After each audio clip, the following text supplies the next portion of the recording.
কি হলো? সকালেই তো কি সুন্দর হাসি খুশি ছিল। ইতি তো লক্ষ্য করে বলল, ওর বাসায় কিছু হলো নাকি? এই মাইয়াটা এত কম কথা বলে কেন বুঝি না। চল তো। ওরা পাঁচজন তিতিরের কাছে যায়। তিতিরের টেবিলে দুজন জুনিয়র বসেছিল। তাদেরকে ইশারা উঠে যেতে বলে। জুনিয়র উঠে গেলে ইতি হাসিবরা তিতিরের সামনে এবং পাশে বসে। রিক্তা শুধায়, কি হয়েছে তোর? মাঝে কয়েকদিন বাড়ি গিয়েছিলাম, তার মধ্যেই তুই শ্বশুরবাড়ি ছাড়লি। এখন মেডিকেল কলেজের মাইগ্রেশন করবি। কি চাচ্ছিস এখন আবার? Mood off. কি হয়েছে বাবু? তিতির শূন্য দৃষ্টিতে তাকায়। এতপর ঠোঁটের কোণ এক চিলতে হাসি রেখা ফুটিয়ে আমার আর পিছুটান রইল না। অপেক্ষার প্রহর অবশেষে ক্ষান্ত হলো। স্পষ্ট করে বল, দিন দিন প্রচুর হেয়ালি করছিস। সাহেবের প্রত্যুত্তরের জবাবে এবার তিতির স্পষ্ট কণ্ঠে বলো, বিধবা বুঝিস? বিধবা আমি।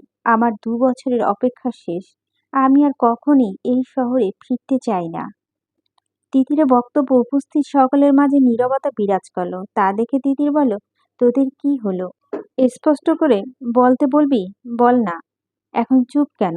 মৃদুলা বলল, তোর কষ্ট হচ্ছে না? না। কষ্ট সব পেছনে ফেলে ওই বাড়ি ছেড়েছি। 2 বছরে ওরা না ফেরাতে আমার মন ক্ষীণ সংকেত দিচ্ছিল।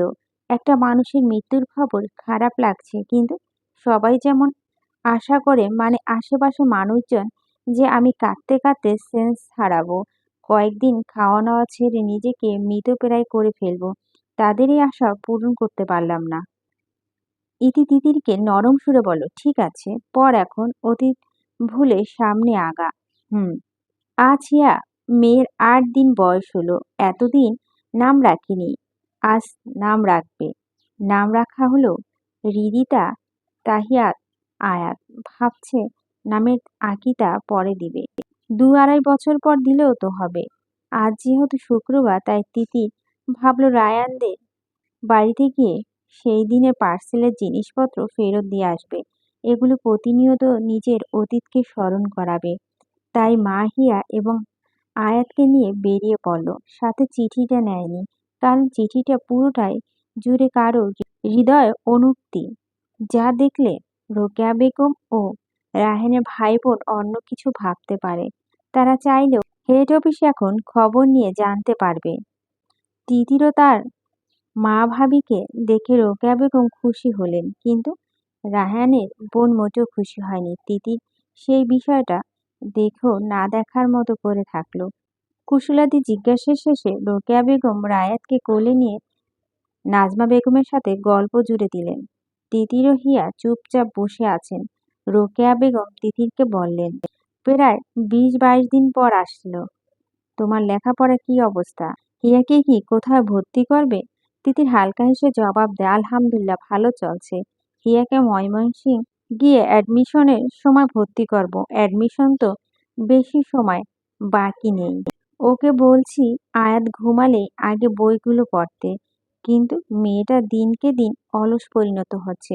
রোকেয়া বেগম মস্তিষ্ক তিতিরের ময়মনসিংহ যাওয়ার কথাটা প্যাঁচ লাগলো। এতপর তিনি শুধালেন, তোমার ময়মনসিংহ যাচ্ছ বলনি তো? এই তো মা, আজ বলতে আসলাম। রোকেয়া বেগম জিজ্ঞেস করলেন, তোমাদের বাড়িটা ওটা কি করবে? নাজমা বেগম জবাব দেন, বিক্রি কাজ চলছে, বর্তমান মূল্য থেকে একটু কম হলেও বিক্রি করে দিচ্ছি। যে কিনছে সে অন্যান্য খরচ বহন করে নিচ্ছে। ও ভালো কথা। রোকেয়া বেগমের দিকে তিতির বারবার আর চোখে তাকাচ্ছেন, কিভাবে বলবে বুঝতে পারছেন না। এক মায়ের কাছে ছেলের মৃত্যুর খবর কতটা বেদনাদূত তা অন্যকে বোঝানো দায়, তাও বলতে তো হবে। তিতির ব্যাগ থেকে গয়নার বক্সটা আর চেক বের করে টেবিলের উপর রাখলো, রেখে একটু বড় করে শ্বাস নিল। রোকেয়া বেগম সেদিকে ভুরু কুঁচকে চেয়ে আছেন। তিতির বলে, আমি এসব নিতে পারবো না।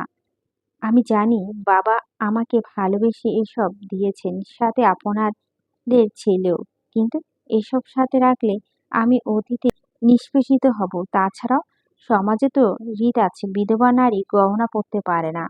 রোকেয়া বেগম আচমকা রেগে গিয়ে তিতিরের গালে সপাটে চড় দিয়ে বসলেন।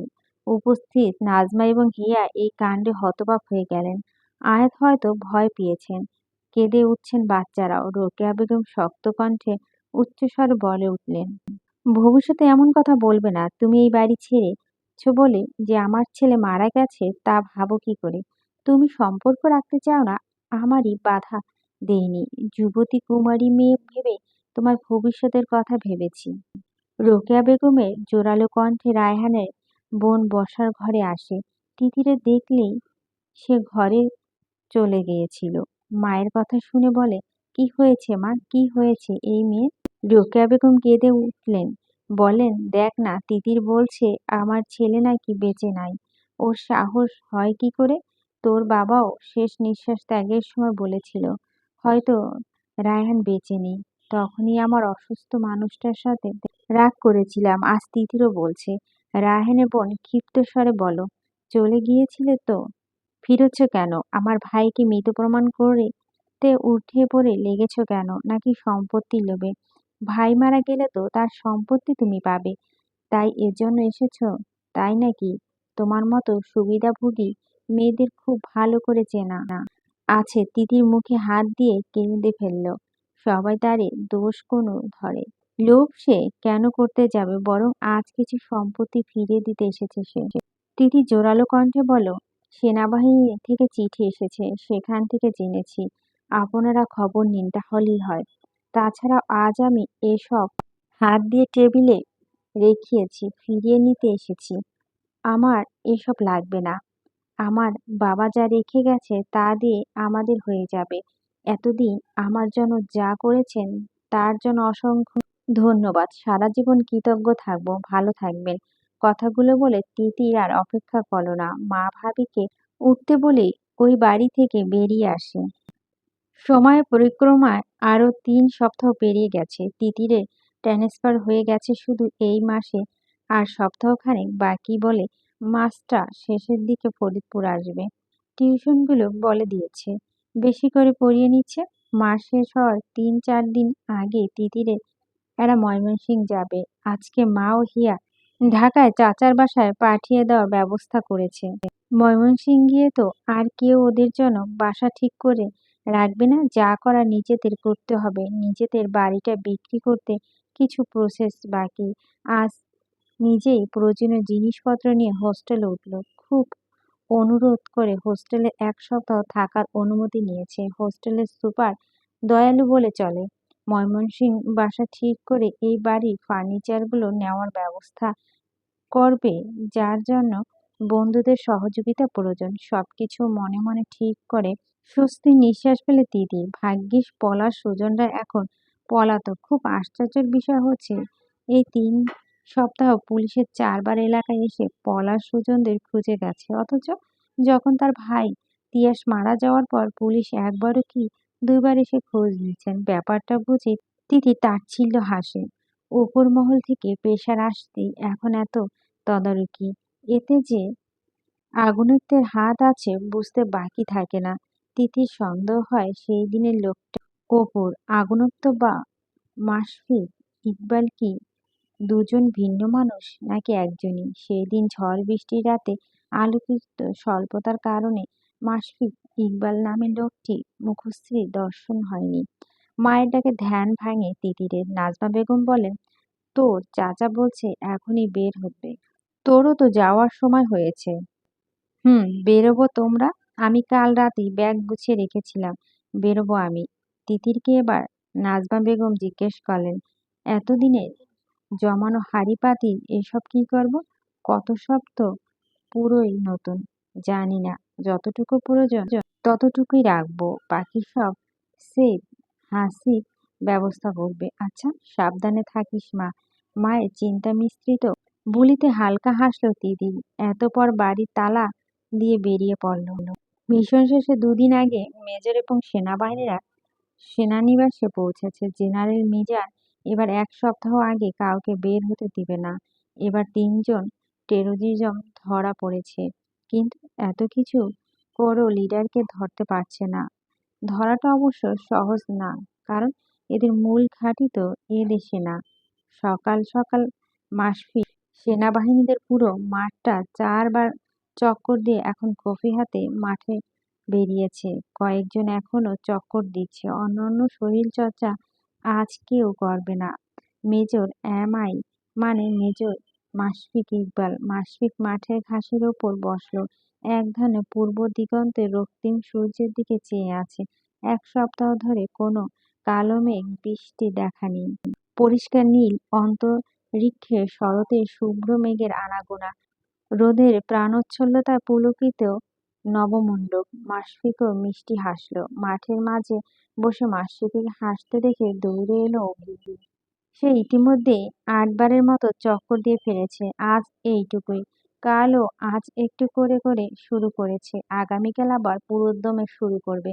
অভি মাশফিকের পাশে বসে চোখের সামনে হাত নেড়ে দৃষ্টি আকর্ষণ করে বলে, মেজর মাশফিক ইকবাল কোথাও হারালেন? মাশফিক আলতো হাসল, কফির মগে চুমুক দিয়ে বলল, প্রিয়সী অন্তর মায়া এই প্রকৃতি আমায় বারংবার প্রেমময় ডাক দেয়, কি করব বলেন? অভি মাশরুরকে বাম হাতে বাহুতে চাটার মেরে বলে, তুই শেষ ভাই, পুরো পাগল মজদু হয়ে ডুবে গেছিস। আসলে আমি শেষ। কোন জায়গায় মেরেছিস খেয়াল আছে? হ্যাঁ।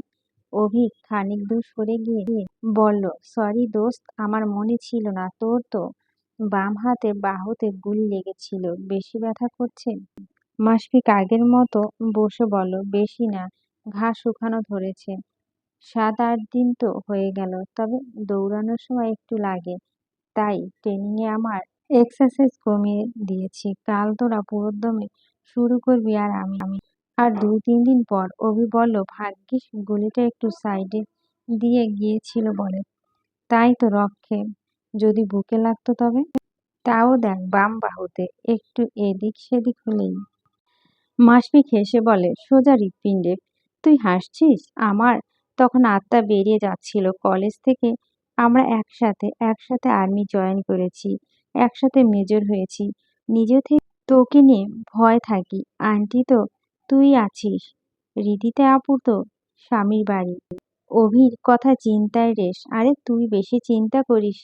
তোর যখন গুলি লাগতে নিয়েছিল সে সময় তো এত বিচলিত হোসনি। তুই সবসময় কথা ঘোরাতে ওস্তাদ। তা মেজর রায়হানের বাড়িতে খোঁজ নিবি? ওনাদের তো চিঠি দিয়ে জানানো হয়নি। কেন? মেজর রায়হানের বোন নাকি ফোন করে তিতিরের কথা সত্যতা যাচাই করেছেন। একজন জানালেই তো হয়। তা ঠিক। মাসফিক হুট করে উঠে দাঁড়ায়, হাত বাড়ায় অভিকের দিকে। বন্ধুত্ব ডাক গ্রাহ্য করার ক্ষমতা কি আছে? না। অভিকও হাত ধরে উঠে দাঁড়ায়। মাসফিক বলে, চল একটু ঘুরে আসি। আচ্ছা চল। মাসফিক ও অভির আশেপাশে একটু ঘুরতে বেরোলো। তিতি টিউশনের 8 ঘন্টা করে বেশি পড়িয়ে 9টার দিকে বাড়ি ফিরল। মোট 4টার মতো টিউশনি করা এখন। আগে 2টো ছিল, কিন্তু 1 মাস ধরে 4টা করায়। দিনে 2টি টিউশনি। নতুন টিউশনির ছাত্রীর মায়ের থেকে ক্ষমা চেয়ে নিয়েছে। কী বা করার? তা আর তো কিছু করার নেই। প্রতিটা টিউশনি মেডিকেল কলেজের এরিয়ায় কিছুটা দূরেই মাত্র। হোস্টেল থেকে দেরিতে আসা পারমিশন নিয়েছে। মিথিলা বলল, এসেছিস তবে? যা ফ্রেশ হয়ে এখানে 2টা সিঙ্গারা রাখা আছে, খেয়ে পড়তে বস। তিতির বিছানায় গায়ে এলিয়ে বলল, টায়ার্ড হয়ে গেছি, এখন ঘুমিয়ে ভোর 3টায় উঠে পড়তে বসবো। বস তাহলে। আচ্ছা শোন, ময়মনসিংহ হোস্টেলের জন্য অ্যাপ্লাই করেছিস? মৃদুলার কথায় তিতির কিঞ্চিৎ ভাবল, তারপর বলল, না, করা হয়নি। এত কিছুতে ভুলেই গেছি। আবারও বিরক্তকর নিঃশ্বাস ফেলে বলল, সব ভুলে যাচ্ছিস? এটা তো ইম্পর্ট্যান্ট। বল ধীরে, হোস্টেলে ঠিক তা করলেই থাকবি কই? ইতি তো বলতেই এবার তিতির উঠে গিয়ে সিঙ্গারা 2টো নিয়ে এসে খেতে খেতে বলল, মাথায় কাজ করছে না। কালকে দেখব। সামনের মাসে কোনো টিউশনি থাকবে না ভেবে আর অস্বস্তি লাগছে। বাড়ি বিক্রির টাকা থেকে কিছু টাকা নিতে হবে। চাচা বলেন ময়মনসিংহে কোনো ছোট 1-1.5 কাঠা প্লট আছে কিনা খোঁজ নেবেন, যাতে স্থায়ী কিছু হয়। কিন্তু আমার মনে হয় এখন বাড়ি জায়গা কেনার প্রয়োজন নেই। আমাদের স্থায়ী ঠিকানা কই হবে তা তো জানি না। রিক্তা শুধায়, 3-4 দিনের কোনো বাসা ভাড়া পাবি? আন্টি হিয়াকে মাসটা না হয় ঢাকাতেই রাখ, তবে তোর চাচা রাখবে কিনা তা প্রশ্ন। চাচা রাখলেও আমি রাখবো না। এক রুমের বাসা হলেও উঠতে পারবো। বাড়ির অনেক জিনিসপত্র অনেক পুরানো হয়েছে, সবে তো আর নিব না। এগুলো এখানে ব্যবস্থা করা যাক। দেখ তাহলে। এখন যা ফ্রেশ হ, কাল তো সকালে ক্লাসটায় কুইজ আছে। তিনি ফ্রেশ হতে চলে যান। সুন্দরবনের ঘন অন্ধকারচ্ছন্ন স্থানে গাড়ির গুড়ির উপর বসে আছে কিছু লোক। তাদের সাথে সুজন পলাশরাও আছে। এই স্থানে সদাচর বন্য প্রাণীদের আনাগোনা থাকলেও লোকগুলো আগুন জ্বালিয়ে বসেছে তাস খেলতে। এক লোক বলে উঠে, মেজর, মাশফিককেও বন্দি করতে হবে। কিন্তু এর দুর্বলতা কি? আরেকজন বলে উঠে, এর মা। আরে মা তো সবারই দুর্বলতা থাকে। তাছাড়া মেজর মাসিক তার মাকে নিজের কাছে তখনই আনে যখন সে ছুটিতে থাকে। কিন্তু এমনিতে মেজর মাসফিকের মায়ের কোনো খোঁজ পাওয়া যায় না। অন্য উপায় খুঁজতে হবে, যেমনটা মেজর রায়হানের সাথে করা হয়েছে। সুজন নেশাদ্রব্য টান দিয়ে বলে, ওই মেজর রায়হান আসিল একটা বলদ। ও বিশ্বাস করেছে ওর বউ আমার লগে শুইছে। ও মেজর মিশনে যাওয়ার দিন তো তিতির বৌভাত পর বাপের বাড়ি আইছিল। তিতিরের বিয়া ঠিক হইছিল তা তো পরে জানছিল। একটা মামলার লাইগা পলায় আসিলাম। এলাকায় ফিরার পরে জানলাম না তিতির বিয়া চলছে। জানছি ওর বিয়ার 2 দিন আগে। এর বিয়া 3 দিন আগেই এই মেজর রায়হান এলাকা আইয়া চায়ের দোকানে আমার সামনে জিগায়, তিয়াস, আহমেদের পরিবার কেমন? কোনো খারাপ রেকর্ড আছে কি?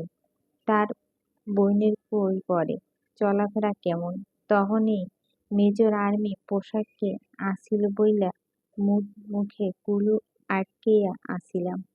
আমার তো তখন এত কিছু মাথায় আহে নাই। সবাই থিকা ভালা শুইনা মেজর আমার পাশে বইসা চা খাইয়া গেছে। তখন যদি জানতাম তখনই কথা লাগাইয়া দিতাম। বিয়া করত না আমার ময়না পাখিডারে।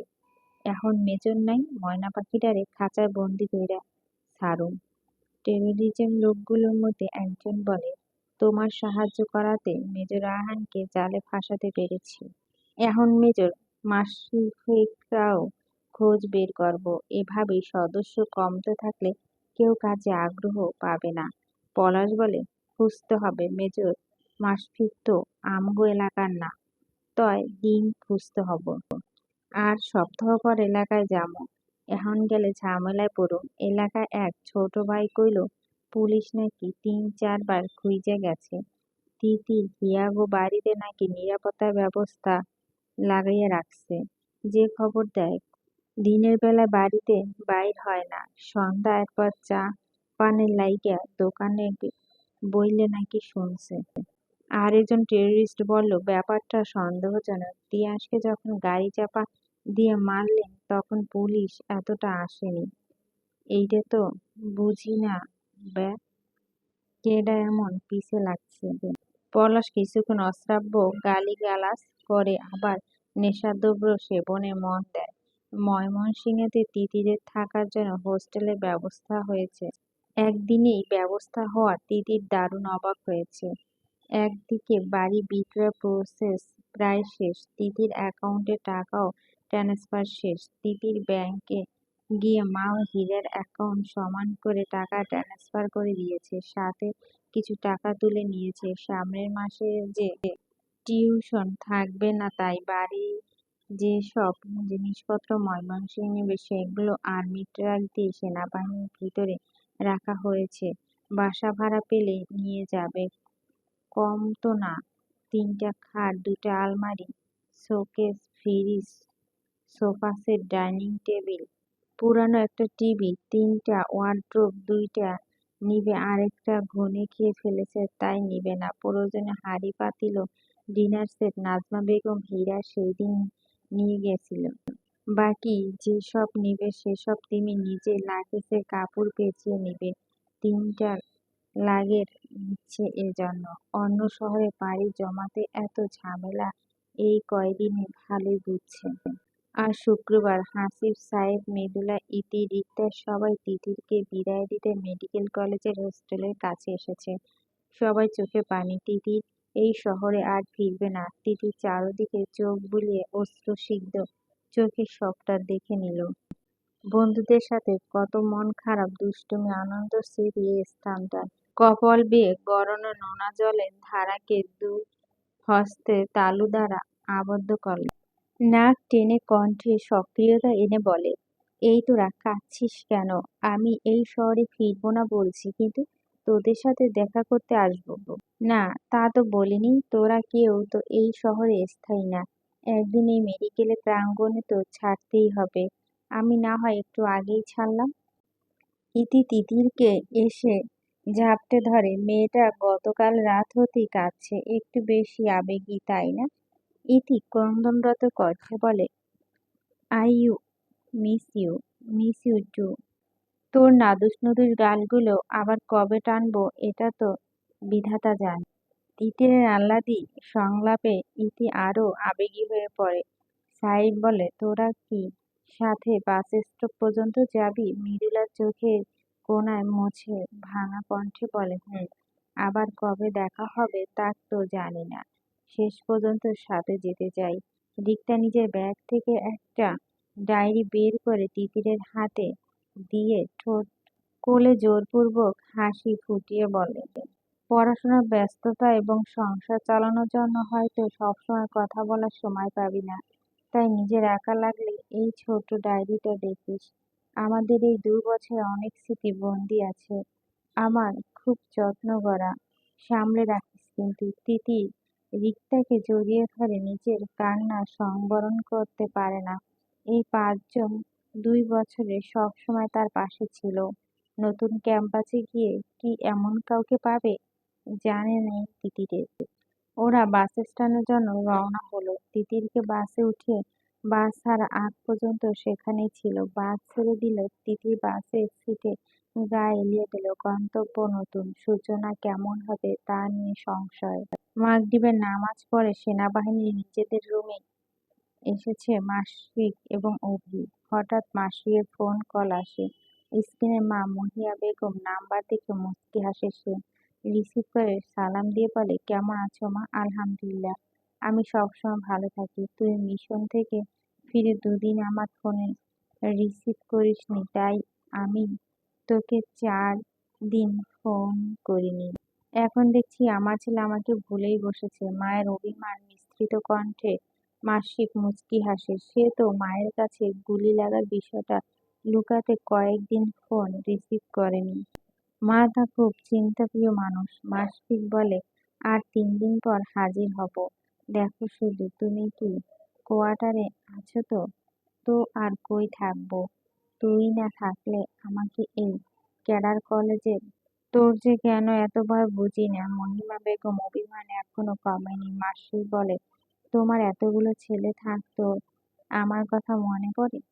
তোমার তো ওদের সারাদিন অ্যাক্টিভিটিস দেখতে দেখতে দিন পেরিয়ে যাওয়ার কথা।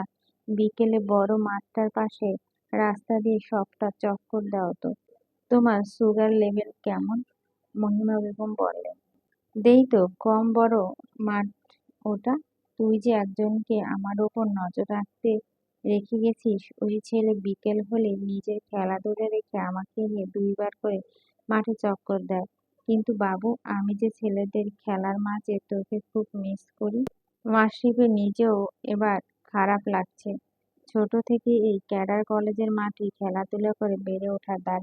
মা ওখানকার শিক্ষিকা হওয়ার আরো সুযোগ রয়েছে, তবে মায়ের চাকরি আর 3 বছরের মতো আছে।